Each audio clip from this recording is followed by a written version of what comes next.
Həmin o əlçatmaz fosfat formulları ki var ha. Həmin o formullar torpağın qısa zamanda aşağı pH əldə etməsindən istifadə eləyir. Məsələn, trikalsium fosfat.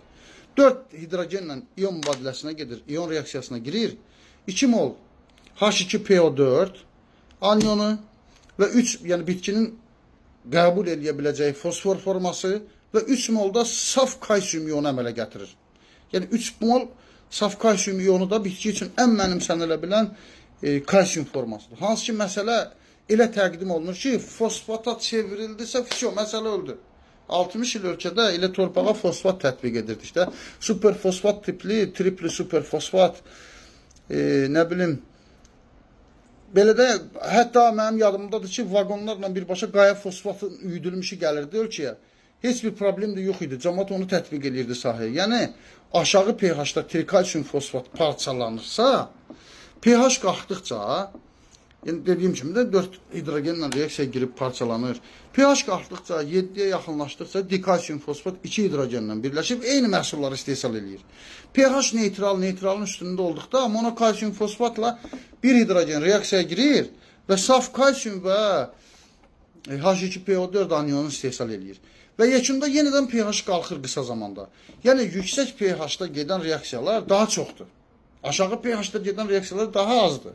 Və hamısı da fosforik asid istehsal edir. Hamısı fosforik asid istehsal edir.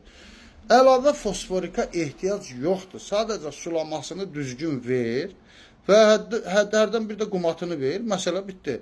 Yəni, məsələn, deyək ki, yüksək pH-da monokalsium fosfatın tək reaksiyalarını sayıram sizə.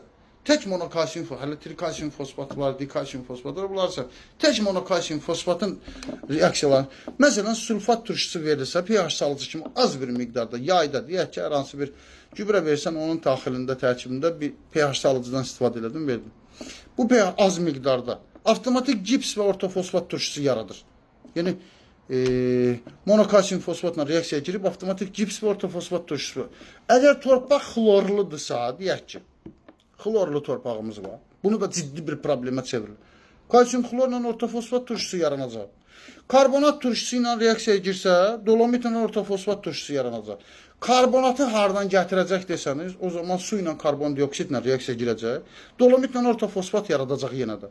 Və s. və ilə axır. Nə qədər istəyirsə yüksək pH-da gedən reaksiyalar var. Mən təkcə monokalsium fosfatı saydım. Yəni, mən hələ trikalsium fosfatın reaksiyalarını yazsam, vəbşi daha çoxdur. Torpaq bu reaksiyaları aparmağa məcburdur. Yəni, bundan ötürü hansısa bir optimal mühitə, bu reaksiya üçün hansısa bir laborator şəraitinə belə ehtiyac yoxdur da, torpaqda temperatur, sulama, düzgün sulama bəs eləyir də, yəni bu reaksiyaların getməsinə.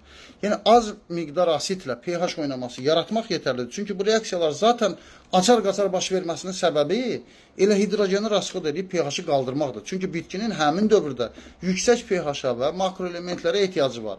Sözüm odur ki, bitkinin fosfora ehtiyacını amofosdan qarşılamaq ən optimal variantdır. Çünki birinci olaraq amofos fosforların içində ən qısa zamanda bitki tərəfindən mənimsənilə biləndir.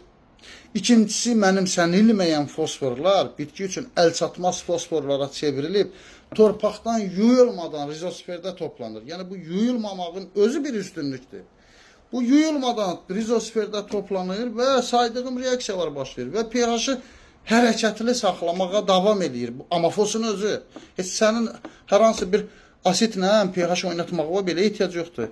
Həmin onun tərkibindəki dolomitin reaksiyaları və s. və ilə axırda, yəni orada çoxdur da, mən ondan ötürü ayrı paylaşımım da var da, yəni oradan da oxuya bilərsiniz da. Yəni demək istədiyim, amofosun özü pH hərəkətli saxlamaqda da davam edir. Yaz mövsümünə qədər yağan yağışlara, yəni yağan yağışlar torpağı bir miqdar asidləndirir və saf kalsium iyonuna çevrilmə reaksiyaları baş verir və nəticədə yazda bitkinin fosfor qədər əhəmiyyətli ikinci bir ehtiyacı olduğu element olan kalsium iyonlarının bitkiyə təmin edir.